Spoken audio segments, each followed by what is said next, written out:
Przyjaźń, jaką z księdzem Jerzym zadzierzgnęła się podczas tej pierwszej mszy pamiętnej w 80 roku dla strajkujących, wspierających Wybrzeże, trwała nadal i tam co jakiś czas coraz częściej Komisja Zakładowa, przecież jak podjęła decyzję, aby ksiądz Jerzy został członkiem Komisji Zakładowej, nie oponował i ksiądz Jerzy dostał plakietkę i tą plakietkę sobie wpinał, jak był tam u nas, powiedzmy, ponieważ on był też również duszpasterzem środowisk służby zdrowia, środowisk akademickich.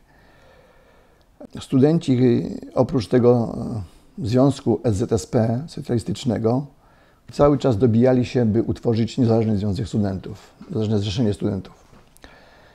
I takim, można powiedzieć, punktem zapalnym było strajk na niektórych uczelniach, by doprowadzić do powstania NZS-u.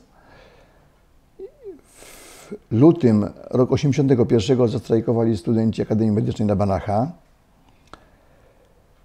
Ksiądz Jerzy, będąc z nami w kontakcie, chcąc jakoś wspomóc, zresztą przewodnia siła robotnicza, klasa robotnicza, bo studenci, że tak powiem, nie stanowili żadnej siły, dopiero się uczyli, byli, można powiedzieć, na garnuszku państwa. Wsparliśmy poprzez osobę księdza Jerzego tychże studentów, zorganizował nas, pojechaliśmy do takim nyską, tak zwanym Goebbelsem, czyli takim samochodzikiem nyską, która miała głośniki na górze. Pojechaliśmy do Akademii Medycznej. Tam też, będąc na Akademii Medycznej, zrobiłem taki reportaż, jak przekazywaliśmy pieniądze studentom, chcąc ich wspomóc i dokumentując między innymi tą całą wizytę, gdyż na auli tam odbyło się spotkanie ze studentami, że przyjechała delegacja pokazująca przyjazd tej naszej delegacji, hucznie powitanej. Pokazali nam swoją bibułę, którą robili na miejscu.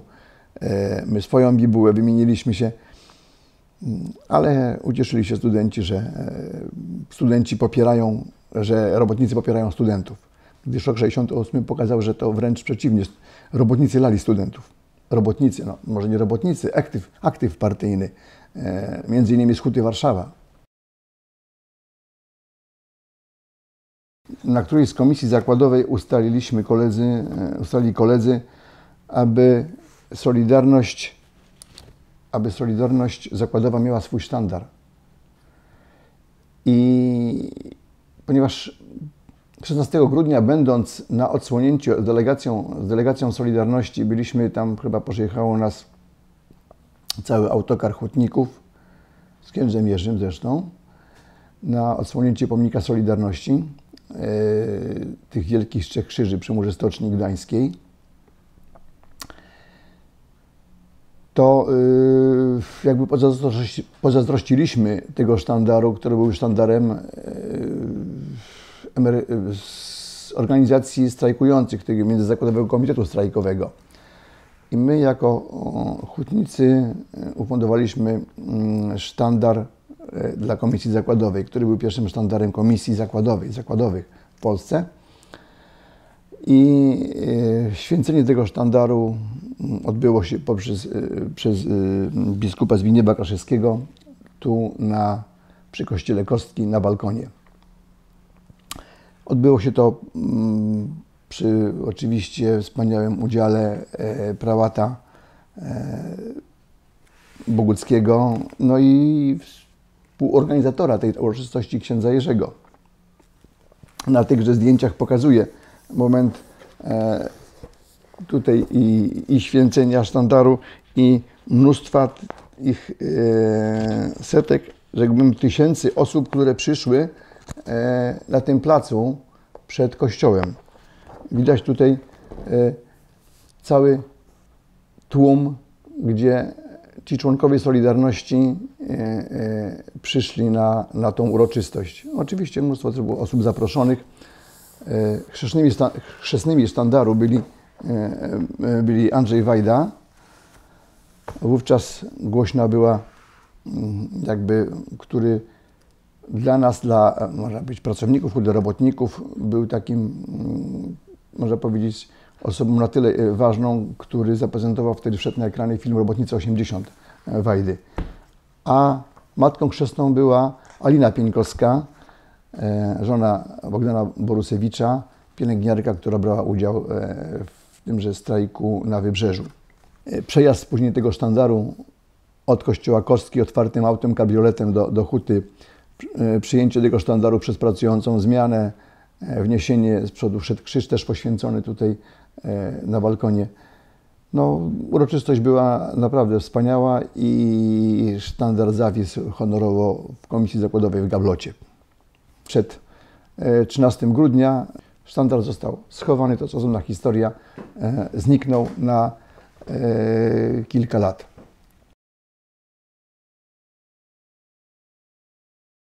I z okazji Dnia Hutnika, po poświęceniu sztandaru i po mszy na OWS-ie, Komisja Zakładowa wystosowała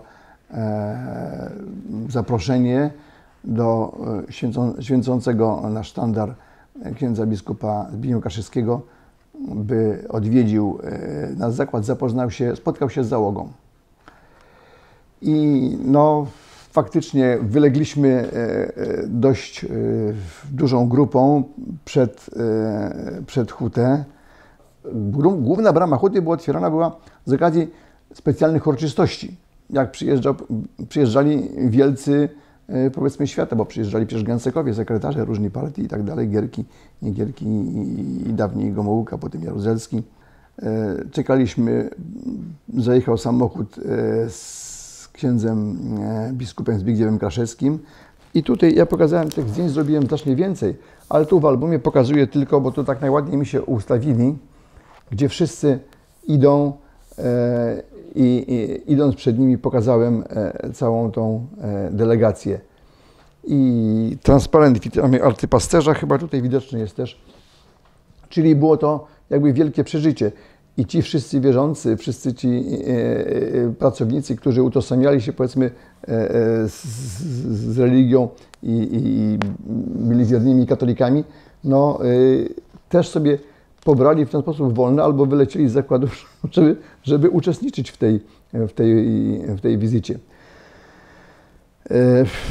Początkowo to wszystko przebiegło bardzo, no tak powiem, no dość spontanicznie. Faktycznie było to dość niespodziewane, no bo pierwszy raz, jak pisaliśmy chyba w tym Głosie Wolnego Związkowca, pierwszy raz w historii tego zakładu, gdzie przyjeżdżali sami gęsekowie, sami wodzowie partyjni, pojawił się hierarcha kościelny. Szok w ogóle, że tak można, że można też tak powiem, przyjąć i żeby pokazać, jak właściwie wygląda ta praca. Tak, żeby zwiedził w programie, żeby zwiedził kilka wydziałów, zwiedził wydział stalowni, wydział kuźni, wydział wodzowni grubej i wydział ciągarni. To było tych wydziałów chyba 4-5 wydziałów było, gdzie jak zobaczył arcybiskup, nie wiem czy arcybiskup czy biskup, nie wiem, Kraszewski zobaczył, jak to wygląda, że ci robotnicy w tych samych koszulach flanelowych i na każdym, powiedzmy, mostku dość duża taka szafa chłodząca była, gdyż nie sposób było wytrzymać, gdyż jak te kęściska szły pod mostkiem, a ludzie sterowali tam urządzeniami wielkimi, które podnosiły się, takie mosty doprowadzające do walcarki. Jak zobaczył, jaki upał z tego kęsiska leci, a żeby tam wytrzymać, to oni w koszulach pracowali, mimo że cały czas chłodzenie było, to oni nie przypuszczali, że to są tak trudne warunki pracy. Podczas tej wizyty i zwiedzania Wydziału Stalowni, robiąc zdjęcia z bliska, chcąc pokazać tychże księży z tymi pracownikami, zrobiłem zdjęcie biskupa Kaszewskiego, rozmawiał z jednym z hutników, z stalowników i księdza Jerzego.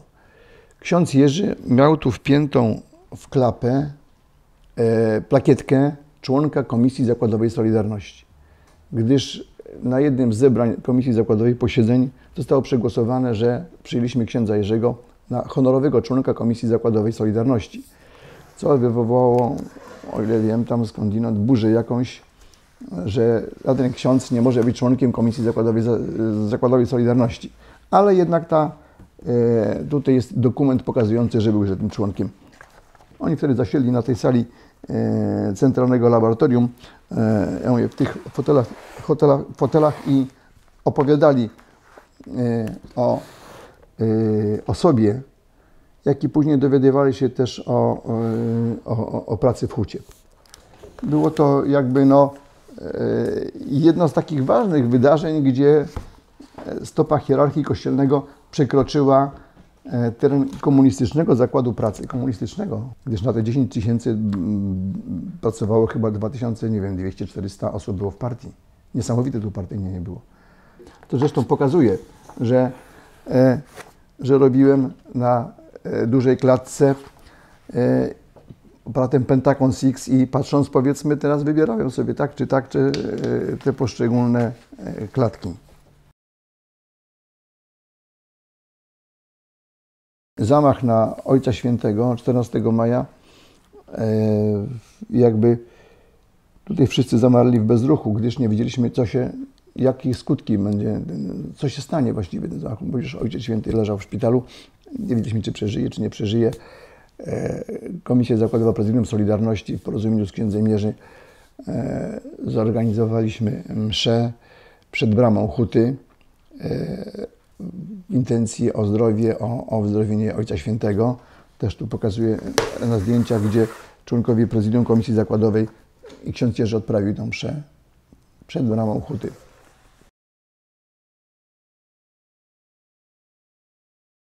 Następny, powiedzmy, pod koniec maja takim wielkim wydarzeniem była śmierć prymasa, kardynała Stefana Wyszyńskiego, której też hutnicy pełnili przy trumnie honorową wartę.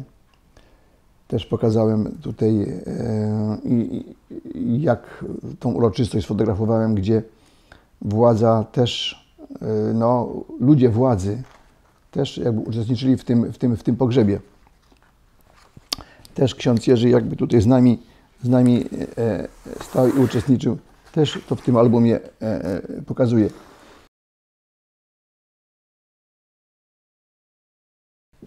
Sierpień to rocznica tego pierwszego powstania Solidarności.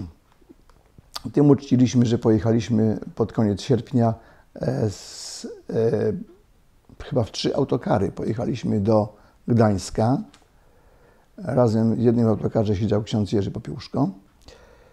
Po to, by jakby uhonorować tą rocznicę tego strajku, tych strajków na Wybrzeżu, podpisania porozumień w Gdańsku. Więc nasza delegacja w sierpniu wtedy pojechała do Gdańska jako przedstawiciele Huty Warszawa strajkującej, by wspomóc strajkujących na Wybrzeżu stoczniowców. I tam złożyliśmy wieńce przy pomniku stoczniowców, w Gdyni również przy tej całej masakrze, która się odbyła w 70 roku, jak i na Westerplatte. Ale jedną z takich dość istotnych naszego wyjazdu celów było wmurowanie w murze Stoczni Gdańskiej tablicy, która była poświęcona w hołdzie zabitym, pomordowanym stoczniowcom w 70 roku. I przyjechaliśmy tu pod mur Stoczni Gdańskiej i tą tablicę z nami, wówczas będący, ksiądz Jerzy poświęcił. Tutaj ja napisałem w albumie, kiedy to się odbyło, jak to się odbyło. Widać moment, jak ksiądz Jerzy przemawia przy tej tablicy. Żeśmy zrobili taką wystawę, którą tutaj na placu Komuny wówczas, dawniej Wilsona, potem Komuny za czasów PRL-u, Komuny, później obecnie również Wilsona. Wystawa pokazująca, tak powiem, ten Dzień Protestu Solidarności w roku 80. Ja tą wystawę całą robiłem nie poprzez nawet hutę, robiliśmy tylko przez jakąś zewnętrzną firmę. I ta wystawa stała chyba 2 dni i potem na tej wystawie, tak powiem, nieznani sprawcy namalowali "Mamy Solidarność i głód". 31 sierpnia ksiądz Jerzy odprawił mszę przy hucie, w której wygłosił wygłosił homilię, taką swoją pamiętną, ale taką też mówiącą o tym, że władza szuka i prowokuje nas dalej, nie chcąc porozumienia. I ksiądz Jerzy w swojej homilii nawiązywał do tejże wystawy, że tutaj ciągle patrolują milicja i ta milicja, która ciągle patroluje tutaj ten plac komuny ówczesny, nie spotkała, nie widziała, kto kiedy namalował. Gdyż ten kościół cały czas, można powiedzieć, to wszystkie te okolice były patrolowane, w tej milicji było dość sporo. Tutaj rzecz ciekawa zaistniała, która dotychczas jakby w pewnym sensie dotrwała do teraz, jest, że po tej mszy krzyż, który był przy pierwszej mszy ustawiony w 80 roku, na pierwszą mszę, gdzie na Wydziale Stolarni zbudowali koledzy, ten krzyż zaraz po tej mszy, 31 sierpnia 81 roku, przenieśliśmy i ustawiliśmy go na terenie Huty. Po lewej stronie osi ulicy Kasprowicza, tuż za bramą Huty, wokół którego się później w latach 80., w 81 roku, po 13 grudnia działy wszelkie manifestacje